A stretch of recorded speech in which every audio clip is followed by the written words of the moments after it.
늦겨울의 햇살이 희미하게 거실을 비추고 있었어요. 좁은 아파트 안엔 여행용 가방이 널려 있었고 며느리 수지는 옷가지를 급히 챙기며 잔소리를 늘어놓고 있었죠. 민수 씨, 아버지 밥은 그냥 시켜드리면 되죠? 괜히 신경 쓰다 보면 여행도 망쳐요. 남편 민수는 말없이 고개를 끄덕였어요. 그 옆에서 시아버지 정노인은 부엌 식탁 끝에 조용히 앉아 있었습니다. 차가운 물컵을 손에 쥔 채 아무 말도 하지 않았죠. 수진의 목소리가 다시 들렸습니다. 솔직히요, 돈도 없고 말도 없으시고 그냥 혼자 지내시는 게 서로 편하잖아요. 민수는 한숨을 쉬었지만 끝내 반박하지 못했습니다. 그 순간 노인의 손끝이 미세하게 떨렸어요.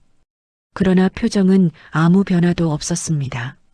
마치 오래전부터 익숙한 일처럼요. 정노인은 천천히 일어나 안방 쪽으로 걸어갔습니다. 걸음마다 발소리가 무겁게 울렸어요. 벽에는 네 가족이 함께 찍은 오래된 사진이 걸려 있었습니다.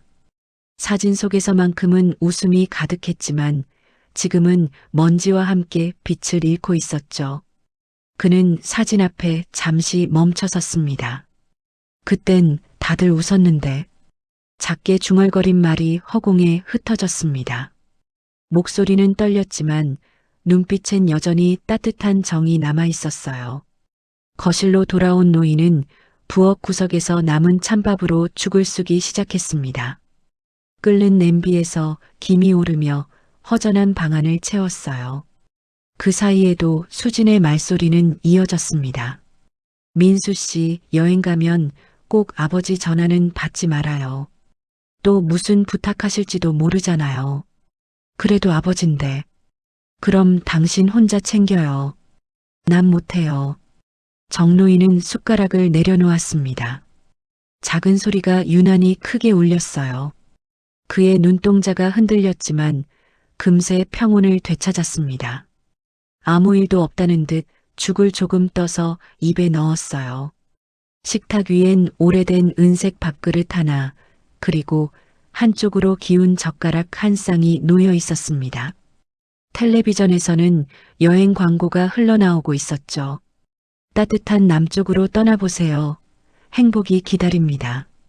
그 문구의 노인은 고개를 들었습니다. 텔레비전 화면 속 웃는 부부의 얼굴이 잠시 민수와 수진의 모습처럼 보였어요. 그는 천천히 미소를 지었습니다. 그러나 그 미소는 금세 사라졌습니다. 그래, 행복이라. 그 말끝엔 허무가 섞여 있었죠. 문 쾅 닫히는 소리와 함께 수진의 외침이 들렸습니다. 민수 씨, 택시 왔어요. 빨리요. 잠시 후 현관문이 닫히고 집안엔 정적만 남았습니다. 정노인은 멈춰있던 손을 내려놓고 창문 쪽으로 걸어갔어요. 먼지가 낀 유리창 너머로 햇살이 들고 있었습니다. 그 빛이 그의 얼굴을 비추자 굵은 주름 사이로 쓸쓸한 미소가 흘렀습니다. 그는 작게 중얼거렸어요. 돈이 없으면 사람도 아닌가 보지. 바깥에선 여행 가방이 실린 차가 멀어져 가고 있었습니다. 노인은 그 소리를 따라 천천히 시선을 내렸습니다. 그리고는 고요히 방 안으로 돌아와 의자에 앉았습니다. 창밖에서 비둘기 한 마리가 날아오르며 창문에 부딪혔습니다. 순간 노인은 깜짝 놀라 고개를 들었어요. 새는 금세 하늘로 날아올랐고 그는 그 모습을 한참 바라보았습니다. 그의 입가에 아주 미세한 미소가 번졌습니다. 이젠 나도 떠날 때가 된 건가? 노인은 그렇게 조용히 독백하며 고개를 떨궜습니다. 그의 손끝에는 아직 따뜻한 죽 한 숟가락의 온기가 남아 있었어요. 다음 날 아침 집안은 이상하리만큼 조용했어요. 현관 앞엔 여행 가방이 사라지고 거실엔 공기만 남아 있었습니다. 시계 초침 소리만이 방 안을 채우고 있었죠. 정노인은 천천히 부엌으로 걸어갔습니다. 식탁 위엔 식지 않은 밥그릇 하나와 미처 치우지 못한 국그릇이 놓여 있었어요. 그는 젓가락을 집으려다 멈췄습니다. 빈 의자 하나가 눈에 들어왔어요. 그 의자는 언제나 며느리가 앉던 자리였죠. 밝게 웃으며 밥을 차리던 시절도 있었는데 이제는 아무도 그 자리에 앉지 않습니다. 그는 조용히 식탁에 앉아 밥 한 숟가락을 떠입에 넣었습니다. 밥맛은 없었지만 습관처럼 삼켰어요. 텔레비전에서는 여행 광고가 또 흘러나오고 있었습니다. 행복은 가까이에 있습니다. 노인은 손에 들고 있던 숟가락을 내려놓았어요. 행복이라 누구한테나 있는 건 아니지. 그의 목소리는 낮고 잔잔했지만 그 안엔 피로가 묻어 있었습니다. 식탁 한쪽에는 낡은 서랍장이 있었어요. 서랍을 열자 오래된 통장과 인감도장이 가지런히 들어 있었습니다. 그는 손끝으로 통장을 쓸어보았습니다. 종이의 촉감이 세월의 무게처럼 느껴졌어요. 통장을 펼치자 잔액이 눈에 들어왔습니다. 몇십 년 동안 공사판에서 일하며 모은 돈, 그리고 연금으로 조금씩 쌓인 금액이었습니다. 그래도 나한텐 이게 전부지. 그는 작게 웃었어요. 그러나 그 웃음엔 쓸쓸함이 섞여 있었습니다. 방 한켠에 놓인 낡은 사진 액자가 눈에 들어왔습니다. 젊은 시절 아내와 함께 찍은 사진이었어요. 그 옆에는 어린 민수가 해맑게 웃고 있었죠. 내 엄마가 살아계셨다면 이런 일 없었을 텐데. 그의 시선이 잠시 허공을 향했습니다. 허전한 방 안에 그리움이 퍼졌습니다.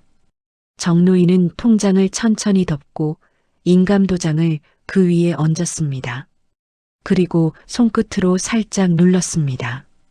그 순간 마음속에서 무언가가 툭 하고 떨어지는 듯 했어요. 이제 나도 정리할 때가 됐구나. 그는 스스로에게 말하듯 중얼거렸습니다. 그 말이 공기 속에 흩어지고 방 안은 다시 조용해졌어요. 부엌 창문으로 아침 햇살이 스며들었습니다. 햇살이 노인의 손등을 비추자 굵은 주름 사이로 옅은 미소가 번졌습니다. 그는 손가락으로 햇살을 가리며 천천히 눈을 감았습니다. 이젠 아무도 기다리지 않겠지. 냄비 속에서는 어제 끓여놓은 죽이 아직 미지근하게 남아 있었습니다. 정노인은 그것을 버리지 않았어요. 그냥 뚜껑을 덮고 그대로 두었습니다. 그의 눈빛엔 결심이 서 있었죠. 식탁에 놓인 통장과 도장은 그대로였고 그 옆에는 작은 수첩 한 권이 펼쳐져 있었습니다. 페이지 한가운데엔 낡은 글씨로 쓰인 문장이 남아 있었어요. 사람은 마음으로 사는 거다. 노인은 그 문장을 한참 바라보다 조용히 서랍을 닫았습니다. 그의 표정은 담담했지만 마음속 어딘가에서는 긴 이별을 준비하는 듯 했습니다. 그는 다시 의자에 앉아 한동안 창밖을 바라보았습니다. 거리에는 사람들이 분주히 오가고 버스 정류장에는 아이들의 웃음소리가 퍼졌습니다. 그 소리를 들으며 노인은 입술을 꼭 다물었습니다. 다들 자기 갈 길 가는 거지. 그 말이 끝나자 그는 천천히 자리에서 일어났습니다. 그리고 단정하게 외투를 걸쳤어요. 낡은 모자를 눌렀으며 마지막으로 집안을 한번 훑어보았습니다. 식탁, 의자, 사진, 그리고 조용한 시계 소리. 그 모든 것들이 오랜 시간 함께한 친구들 같았죠. 정노인은 현관문을 열고 고요한 복도를 향해 걸어나갔습니다. 그의 걸음은 느리지만 단단했어요. 문이 닫히자 집안엔 다시 정막이 흘렀습니다. 오직 시계 초침만이 귓가에서 또박또박 울리고 있었어요. 정노인은 이른 아침부터 외투를 챙겨 입었어요. 구겨진 모자를 눌러쓰고 낡은 가죽 가방을 들었습니다. 손에 든 지팡이 끝이 바닥에 닿을 때마다 묵직한 소리가 복도를 울렸습니다. 문을 나서며 그는 잠시 뒤돌아봤어요. 조용한 집, 닫힌 방문들, 멈춘 시계. 이제 정말 끝이구나. 그의 목소리는 바람에 섞여 사라졌습니다. 밖은 아직 겨울의 냉기가 남아 있었습니다. 골목길의 나무들은 잎을 다 떨군 채 서 있었고 간간히 차가운 바람이 코끝을 스쳤어요. 정로이는 천천히 걸었습니다. 한 걸음 한 걸음이 오래된 시간의 흔적처럼 느껴졌죠. 그의 목적지는 집에서 새 정거장 떨어진 작은 은행이었습니다. 은행 안은 따뜻했지만 낯선 공기가 감돌았습니다. 사람들은 휴대폰을 보며 줄을 섰고 화면에서는 보험 광고가 반복되고 있었죠. 정로이는 번호표를 뽑아 의자에 앉았습니다. 손에 든 종이 조각을 바라보다가 잠시 눈을 감았습니다. 내가 여기 앉아 있는 것도 오늘이 마지막이겠지. 순서가 되자 직원의 부드러운 목소리가 들렸습니다. 어르신, 무엇을 도와드릴까요? 정로이는 조용히 가방에서 통장과 인감도장을 꺼내 놓았습니다. 이거 다 정리하려고 왔습니다. 몽땅요. 직원은 잠시 눈을 크게 떴습니다. 전부요? 예, 전부. 필요 없으니까요. 직원은 잠시 말을 고르다가 조심스럽게 물었습니다. 혹시 가족분과 상의는 하셨나요? 노인은 고개를 천천히 저었습니다. 그 사람들은 내가 없어야 편할 거요. 그의 음성은 낮았지만 단단했습니다. 직원은 망설이며 서류를 정리하기 시작했습니다. 정로인은 그 과정을 말없이 지켜봤어요. 볼펜이 종이를 스치는 소리가 유난히 크게 들렸습니다. 창문 밖으론 햇살이 쏟아지고 거리의 자동차 소리가 희미하게 들렸습니다. 그 모든 소리가 멀리 있는 것처럼 들렸죠. 서류 한 장, 두 장의 도장이 찍힐 때마다 노인의 마음도 차분해졌습니다. 마지막 서류의 서명을 마치자 그는 길게 숨을 내쉬었어요. 이제 다 끝났습니다. 직원은 미소를 지으며 통장을 내밀었어요. 이체 내역 확인하시겠어요? 괜찮습니다. 제가 가는 곳에서 볼 일은 없을 테니까요. 정로인은 봉투를 받아들고 자리에서 일어났습니다. 그의 손에는 약간의 떨림이 있었지만 눈빛은 맑았습니다. 출입문을 나서자 찬바람이 얼굴을 스쳤습니다. 햇빛이 눈부시게 쏟아지고 있었죠. 그는 잠시 하늘을 올려다봤습니다. 구름이 천천히 흘러가고 있었습니다. 그래, 다 흘러가는 거지. 사람도, 돈도, 마음도. 그 말에 스스로 미소를 지었습니다. 은행 앞 화단에는 이름 모를 노란 꽃이 한 송이 피어 있었어요. 정로인은 잠시 그 앞에 멈춰 섰습니다. 손끝으로 꽃잎을 스치며 중얼거렸죠. 이 돈으로 누가 조금이라도 따뜻해진다면 그걸로 됐습니다. 그는 다시 모자를 눌러 쓰고 천천히 발걸음을 옮겼습니다. 바닥의 그림자가 길게 늘어졌어요. 지팡이 끝이 바닥을 찍을 때마다 짧은 울림이 이어졌습니다. 그 울림 속엔 오랜 세월 묵은 체념과 안도가 함께 섞여 있었죠. 정로인은 골목 모퉁이를 돌아서며 마지막으로 한번 뒤를 돌아봤습니다. 유리문 너머의 은행 간판이 햇살에 반짝이고 있었습니다. 그는 작게 고개를 끄덕였어요. 이제 내 일은 다 했다. 그 말과 함께 그는 다시 천천히 걸음을 옮겼습니다. 그의 뒷모습은 작았지만 그 걸음엔 이상할 만큼의 평온이 깃들어 있었습니다. 도시의 소음이 점점 멀어지며 바람소리만이 그의 곁을 따라 흘렀습니다. 밤이 내려앉은 집안은 고요했습니다. 부엌의 불빛만 희미하게 켜져 있었고 정로인은 그 불빛 아래 작은 책상 앞에 앉아 있었어요. 탁상시계의 초침이 천천히 움직이며 시간을 세고 있었죠. 책상 위에는 흰 종이 한 장, 낡은 만년필, 그리고 은행에서 받아온 봉투가 놓여 있었습니다.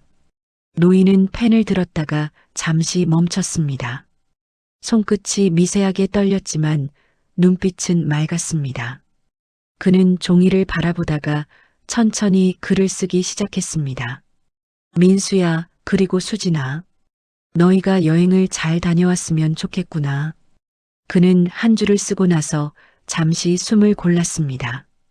글씨는 삐뚤빼뚤했지만 정성스러웠습니다. 아버지는 너희에게 큰 것을 바라지 않았단다. 그저 함께 밥 먹고 웃어주는 하루가 그리웠을 뿐이지. 노인은 잠시 펜을 내려놓았습니다. 눈앞이 조금 흐려졌지만 눈물을 닦지는 않았어요. 그저 손등으로 조용히 문질렀습니다. 그의 얼굴엔 슬픔보다도 긴 시간의 체념이 묻어 있었죠. 그는 다시 펜을 들어 마지막 부분을 써내려갔습니다. 내가 가진 건 많지 않다. 그래도 조금이라도 누군가에게 도움이 된다면 그걸로 충분하다. 내가 떠난 뒤엔 미련 갖지 말거라. 이젠 나도 여행을 좀 다녀오려 한다. 그는 마지막 문장을 적으며 깊은 숨을 내쉬었습니다. 이젠 나도 여행 좀 다녀오마. 그 말은 단순한 인사가 아니라 오랜 인생의 마침표 같았죠. 노인은 편지를 접어 봉투에 넣고 은행 서류와 함께 정리했습니다. 봉투 위에는 또박또박 글씨를 썼습니다. 민수, 수진에게. 책상 한쪽에 놓인 초를 켰습니다. 작은 불빛이 방안을 부드럽게 비추었고 그의 그림자가 벽에 길게 드리워졌습니다. 그는 초를 바라보며 한참 동안 아무 말도 하지 않았어요. 사람이란 떠날 때도 말없이 가야 하는 거지. 그의 입가에 조용한 미소가 번졌습니다. 방 한가운데에는 낡은 여행 가방이 열려 있었습니다. 그 안엔 깨끗이 개어둔 옷 한 벌, 작은 라디오, 그리고 오래된 사진 한 장이 들어 있었어요. 사진 속에는 젊은 시절의 아내가 미소 짓고 있었습니다. 정노인은 사진을 꺼내 손바닥에 올려두었습니다. 여보, 나도 이제 그리로 갈까 하오. 그의 목소리는 낮고 부드러웠습니다. 오랜 세월 참고 있던 그리움이 한순간에 터져 나오는 듯했죠. 창문 밖에선 빗방울이 조용히 떨어지기 시작했습니다. 유리창을 타고 흐르는 물방울이 불빛을 받아 반짝였습니다. 노인은 창가로 다가가 창문을 반쯤 열었습니다. 차가운 바람이 들어왔지만 그는 미소를 지었어요. 이 소리 참 좋구나. 아내가 비 오는 날 좋아했었지. 그는 다시 의자에 앉아 편지를 바라보았습니다.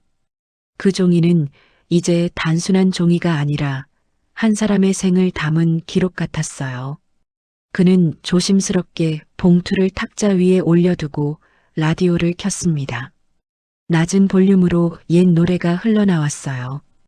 그대 떠난 빈자리엔 바람만 불고 노인은 음악에 맞춰 고개를 살짝 끄덕였습니다. 그의 얼굴에는 평온이 깃들어 있었죠. 초가 천천히 녹아내리고 시계의 초침은 여전히 같은 속도로 움직였습니다. 정노인은 자리에서 일어나 창문을 닫고 불을 껐습니다. 남은 불빛은 초의 작은 불 하나뿐이었어요. 그 불빛이 바람에 흔들리며 벽에 일렁이는 그림자를 만들었습니다. 그 그림자 속에서 노인은 조용히 의자에 앉아 눈을 감았습니다. 그의 손끝은 여전히 따뜻했습니다. 마치 아직 쓰지 못한 이야기를 남겨둔 사람처럼요. 며칠 뒤 늦은 오후에 햇살이 아파트 복도를 길게 비추고 있었어요. 엘리베이터 문이 열리자 민수와 수진이 여행 가방을 끌고 나타났습니다. 두 사람은 피곤한 얼굴로 복도를 걸었습니다. 아휴, 역시 집이 제일이야. 수진이 가방을 끌며 말했어요. 민수는 억지로 웃으며 대답했습니다. 그러게. 아버지 잘 계셨으려나 모르겠네.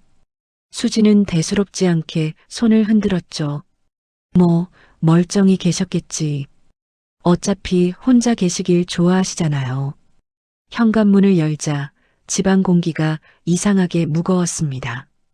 불이 꺼져 있고 사람의 인기척이 전혀 느껴지지 않았어요. 아버지, 민수가 조심스레 불렀습니다. 대답이 없었습니다.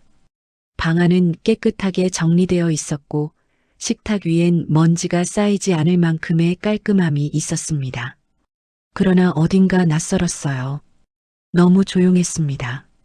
수지는 소파에 가방을 던지며 중얼거렸습니다. 역시 어디 나가신 거네. 잠깐 산책이라도 하셨겠지. 그러나 민수는 뭔가 이상하다고 느꼈습니다. 식탁 위에 놓인 봉투 하나가 눈에 띄었어요. 흰 봉투 위에는 또박또박한 글씨로 이렇게 적혀 있었습니다. 민수, 수진에게. 민수의 손이 떨렸습니다. 그는 천천히 봉투를 집어들고 손끝으로 글씨를 쓸어보았어요. 그 필체는 아버지의 것이 분명했습니다. 수진아, 이거. 수진은 무심하게 다가와 봉투를 열었습니다. 봉투 안에는 2장의 종이가 들어 있었습니다. 하나는 편지, 다른 하나는 은행 기부 확인서였어요. 수진의 눈이 점점 커졌습니다. 이게 뭐야? 전 재산 기부?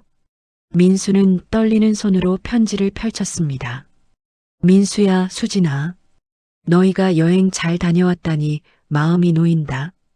나는 이제 떠나려 한다. 내가 가진 건 많지 않지만 그 돈이 누군가에게 도움이 되면 좋겠구나. 돈이 없다고 나를 무시했지만 나는 마지막으로 너희에게 사람의 가치를 가르치고 싶었다. 행복하거라. 아버지 드림. 편지를 다 읽은 민수의 손이 힘없이 내려갔습니다. 그의 얼굴이 굳어졌어요. 이게 무슨 말이야, 떠나신다고? 수지는 입술을 떨며 중얼거렸습니다. 그냥 어디 가셨다는 거겠지. 설마. 하지만 집안은 너무 정리되어 있었어요. 옷장엔 아버지의 옷이 거의 없었고 신발장에도 낡은 구두 한 켤레만 남아 있었습니다. 냉장고는 텅 비어 있었고 쓰레기통은 비워져 있었죠. 민수는 말없이 부엌으로 갔습니다. 그곳엔 식지 않은 찬밥 한 공기가 덩그러니 남아 있었습니다. 그는 그 밥그릇을 바라보다가 손으로 얼굴을 가렸어요. 내가 왜 그땐 한 번 더 찾아뵙지 않았을까? 그의 목소리가 낮게 떨렸습니다. 수지는 아무 말도 하지 못했습니다. 그녀의 손에 들린 기부증서가 부들부들 떨리고 있었죠. 거실 창문 너머로 노을이 들어왔습니다. 붉은 빛이 벽을 타고 흐르며 2사람의 그림자를 길게 늘렸습니다. 그 빛 속에서 편지 한 장이 천천히 흔들렸습니다. 민수는 그 편지를 2 손으로 꼭 쥐었습니다.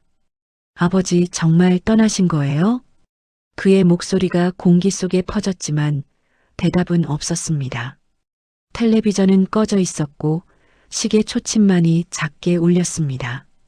정적 속에서 2사람은 한참을 움직이지 못했어요. 수지는 서서히 무릎을 꿇었습니다. 이럴 줄 알았으면 내가 왜 그 말을 했을까? 그녀의 눈가에 눈물이 고였습니다. 민수는 고개를 숙인 채 작게 중얼거렸습니다. 아버진 마지막까지 우리를 가르치셨네요. 창문 밖에서는 바람이 불어와 커튼을 흔들었습니다. 그 바람이 봉투를 살짝 들어올리며 식탁 위를 스쳤습니다. 편지의 끝 문장이 햇살에 반짝였어요. 이젠 나도 여행 좀 다녀오마. 그 문장이 눈앞에서 흐려질 때 민수는 2 손으로 얼굴을 감쌌습니다. 그의 어깨가 천천히 흔들렸고 그 옆에서 수지는 조용히 눈물을 닦았습니다. 집안의 공기는 여전히 따뜻했지만 그 따뜻함 속엔 이제 다시는 돌아오지 않을 사람의 온기가 남아 있었어요. 다음 날 아침 민수는 잠을 거의 이루지 못한 얼굴로 현관을 나섰습니다. 새벽 공기가 싸늘하게 폐부를 파고들었어요. 손에는 아버지의 사진 한 장이 들려 있었죠. 수지는 그 뒤를 따라 조용히 걸었습니다. 민수야, 경찰에 신고라도 해야 하는 거 아니야? 그래야겠지요. 하지만 아버지가 원하신 게 그게 아닐지도 몰라요. 2사람은 근처 파출소로 향했습니다. 경찰관은 자상한 표정으로 이야기를 들었습니다. 며칠째 연락이 안 되셨다고요? 예. 어제 집에 돌아왔더니 편지만 남겨놓고 모든 걸 정리해 두셨어요. 민수의 목소리는 떨렸습니다. 경찰관은 잠시 기록을 하다가 조용히 고개를 들었습니다. 혹시 자주 가시던 곳이 있습니까? 예, 아버지가 자주 가시던 곳이라면 예전 집 근처 공원이나 낡은 다리 쪽이에요. 파출소를 나서며 수지는 작게 한숨을 쉬었습니다.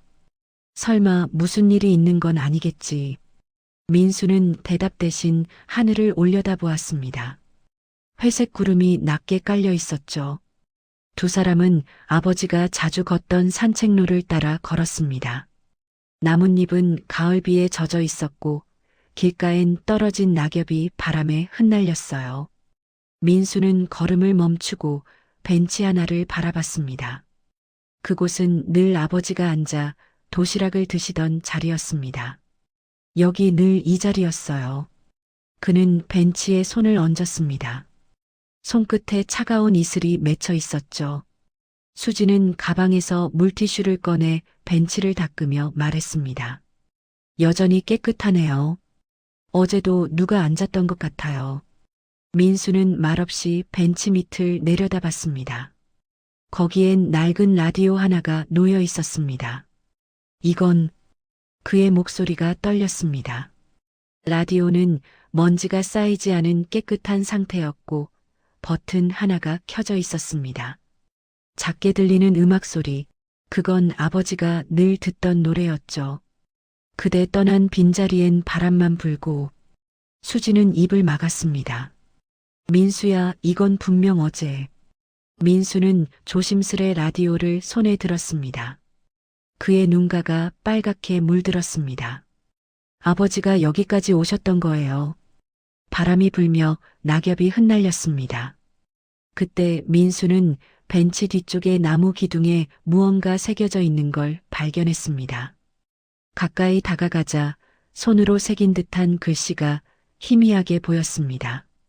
고마웠다. 이제 그만 쉬련다.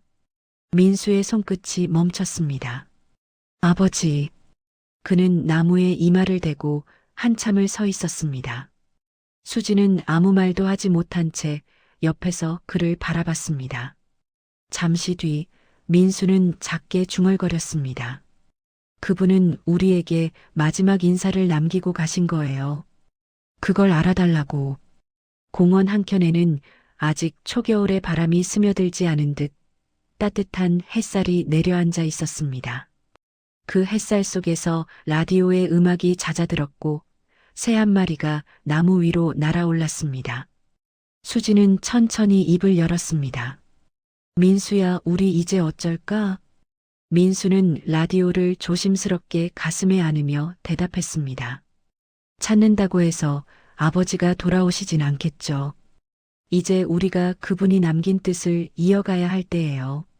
수지는 고개를 끄덕였지만 눈가에선 눈물이 흘러내렸습니다. 그녀의 시선이 멀리 강가를 향했습니다. 햇빛에 반사된 물결이 반짝이며 눈부셨습니다. 마치 누군가 괜찮다라고 속삭이는 듯했죠. 민수는 마지막으로 한 번 더 벤치를 돌아봤습니다. 그리고 천천히 발걸음을 돌렸습니다. 라디오에서 끝까지 남은 음성이 아주 작게 흘러나왔습니다. 사람은 사랑으로 남는 법이지요. 그 말이 바람에 실려 멀리 퍼질 때 공원은 다시 고요해졌습니다. 그러나 그 고요함은 더 이상 슬픔이 아닌 조용한 작별의 인사처럼 느껴졌어요. 며칠 후 마을 작은 신문 한쪽에 짧은 부고가 실렸습니다. 동강변에서 신원 미상의 노인 발견. 신분증에는 정노인 명시. 가족에게 연락 요망. 신문을 읽던 민수의 손이 굳었습니다. 글씨가 눈앞에서 흔들렸어요. 수진이 옆에서 조심스럽게 물었습니다. 민수야, 설마. 민수는 고개를 떨군 채 낮은 목소리로 대답했습니다. 맞아요. 아버지예요. 그날 오후 두 사람은 경찰서로 향했습니다. 차 안은 끝없이 조용했습니다. 엔진 소리와 함께 흐르는 도로의 진동만이 묵직하게 울렸죠. 도착한 경찰서 안에서 담당 형사가 서류를 내밀었습니다. 확인 절차를 진행하셔야 합니다. 유품도 함께 전달드릴게요. 형사는 조심스러운 어조로 말했지만 민수의 손은 이미 떨리고 있었습니다. 작은 상자 안에는 낡은 시계, 라디오 배터리 하나, 그리고 사진 한 장이 들어 있었습니다. 사진 속에는 젊은 부부의 웃는 얼굴이 있었어요.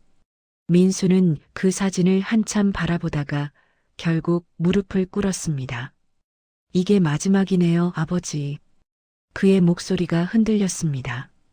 수지는 옆에서 눈물을 훔쳤지만 차마 말 한마디를 하지 못했습니다. 형사는 조용히 말했습니다. 가족이 확인을 마치면 절차상 유고를 위탁할 수 있습니다. 장례는 원하시는 방식으로 진행하셔도 되고요. 민수는 고개를 끄덕였지만 그 말이 귀에 제대로 들어오지 않았습니다. 그는 마치 먼 곳에서 들리는 소리를 듣는 듯 멍하니 앉아 있었어요.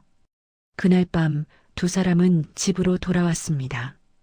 탁자 위에는 여전히 아버지의 편지가 놓여 있었습니다.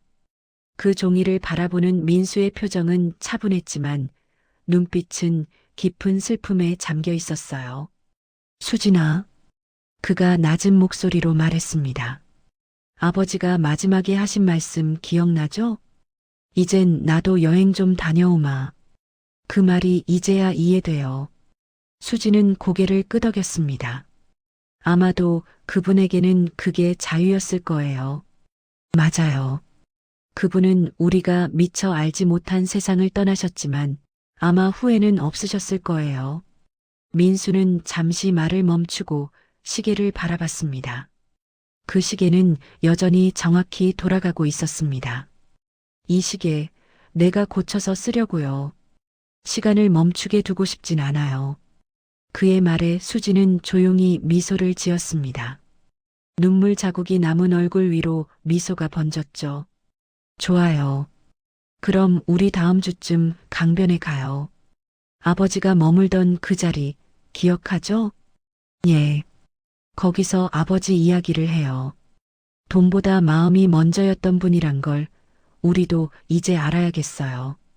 그들은 오래도록 말없이 앉아 있었습니다. 방 안엔 시계 초침 소리와 바람에 흔들리는 커튼 소리만 들렸어요. 창문 너머로 달빛이 흘러들었습니다. 탁자 위에 편지 봉투가 희미하게 빛났습니다. 그 빛을 따라 민수는 조용히 중얼거렸습니다. 아버지, 잘 다녀오셨죠? 그 말에 대답하듯 창문 사이로 바람이 살짝 스쳤습니다. 커튼이 부드럽게 흔들렸고 탁자 위 편지가 천천히 움직이며 종이 끝이 들렸습니다. 그 순간 두 사람은 서로를 바라보았습니다. 말은 없었지만 마음이 같은 곳을 향하고 있었어요. 이제 그들에게 남은 건 떠난 이를 위한 슬픔이 아니라 그의 삶이 남긴 가르침이었습니다. 그날 밤 민수는 처음으로 깊은 잠에 들었습니다. 꿈속에서 그는 아버지를 보았습니다. 강가의 벤치에 앉아 미소 짓는 얼굴이었죠. 그리고 그 곁엔 비처럼 고요한 바람이 불고 있었습니다. 며칠 후 하늘이 맑게 갠 아침이었습니다. 민수와 수지는 조용히 강변으로 향했습니다. 그곳은 아버지가 마지막으로 머물렀던 자리였어요. 나무 벤치에는 여전히 낙엽이 쌓여 있었고 바람이 불 때마다 살짝 흔들렸습니다. 민수는 손에 작은 상자를 들고 있었습니다. 그 안엔 아버지의 유골 일부와 오래된 시계가 들어 있었죠. 수지는 조용히 라디오를 꺼내 옆에 두었습니다. 여기 아버지가 늘 들으시던 노래요. 그녀는 라디오를 켜고 볼륨을 낮췄습니다. 낡은 스피커에서 익숙한 멜로디가 흘러나왔습니다. 그대 떠난 빈자리엔 바람만 불고 민수는 눈을 감고 한참 동안 노래를 들었습니다. 그의 표정엔 슬픔보다도 평온함이 깃들어 있었어요. 아버지는 결국 우리에게 아무것도 남기지 않으셨지만 그 대신 가장 중요한 걸 남기셨네요. 수진이 부드럽게 말했습니다. 민수는 고개를 끄덕이며 대답했습니다. 맞아요. 마음이요. 돈이 아니라 따뜻한 마음이었어요. 그는 상자의 뚜껑을 조심히 열었습니다. 바람이 살짝 불어오자 가벼운 재가 하늘로 흩날렸습니다. 햇빛에 반사된 재가 반짝이며 물 위로 퍼져갔어요. 그 모습은 마치 은빛 물결처럼 아름다웠습니다. 민수는 조용히 속삭였습니다. 아버지, 이제 진짜로 편히 쉬세요. 이젠 우리도 다시 시작해 보겠습니다. 수지는 남편의 손을 꼭 잡았습니다. 우리 아버지처럼 살아요. 많이 갖지 않아도 따뜻하게. 그 말에 민수는 미소를 지으며 고개를 끄덕였습니다. 라디오의 노래는 끝나가고 있었어요. 그 순간 스피커에서 작게 잡음이 섞이더니 짧은 음성이 들렸습니다. 고맙다 얘들아. 민수와 수지는 동시에 라디오를 바라봤습니다. 잠시 정적이 흐른 뒤 라디오는 완전히 꺼졌습니다. 두 사람은 서로의 눈을 바라봤지만 아무 말도 하지 않았습니다. 그저 바람이 라디오를 스치며 지나갈 뿐이었죠. 그들은 벤치에 나란히 앉아 한동안 강물을 바라봤습니다. 물결 위로 햇살이 반짝이며 잔잔히 퍼지고 있었어요. 새 한 마리가 하늘을 가로질러 날아가며 긴 그림자를 남겼습니다. 민수는 손목에 시계를 찼습니다. 멈춰있던 시계가 갑자기 틱하고 움직이기 시작했습니다. 그는 놀란 눈으로 시계를 바라보다가 천천히 미소를 지었습니다. 아버지 아직 여기 계신가 봐요. 수지는 고개를 끄덕이며 나지막이 대답했습니다. 그럼요. 이런 바람 속에, 이런 햇살 속에요. 그들은 벤치에 오래도록 앉아 있었습니다. 시간이 흘러도 아무 말이 필요 없었어요. 그냥 그 자리가, 그 공기가, 그 빛이 이미 모든 이야기를 대신해주고 있었죠. 멀리서 아이들 웃음소리가 들려왔습니다. 새 생명이 살아있는 세상의 소리였어요. 민수는 하늘을 올려다보며 속삭였습니다. 이젠 저희가 그 웃음을 지켜드릴게요. 햇살이 더 밝게 비추며 강물을 덮었습니다. 라디오는 다시 조용해졌고 바람이 부드럽게 벤치를 스쳤습니다. 그 바람 속에서 어딘가에서 누군가의 웃음소리가 아주 작게 들렸습니다. 그건 아버지의 웃음이었어요. 그리고 그날 이후로 민수와 수지는 더 이상 돈을 위해 살지 않았습니다. 그들은 매달 소액을 모아 지역의 노인센터에 기부하기 시작했죠. 누군가를 돕는 일이 가장 큰 유산이라는 걸 그제야 진심으로 깨달았기 때문입니다. 그들이 매년 찾는 강가에는 지금도 작은 벤치 하나가 있습니다. 그 위에는 이렇게 새겨져 있죠. 사람은 떠나도 마음은 남습니다. 그리고 그 문장 아래엔 낡은 라디오 하나가 여전히 햇살을 받으며 조용히 놓여 있습니다. 끝까지 시청해 주셔서 감사합니다. 구독, 좋아요, 알람 설정 부탁드려요.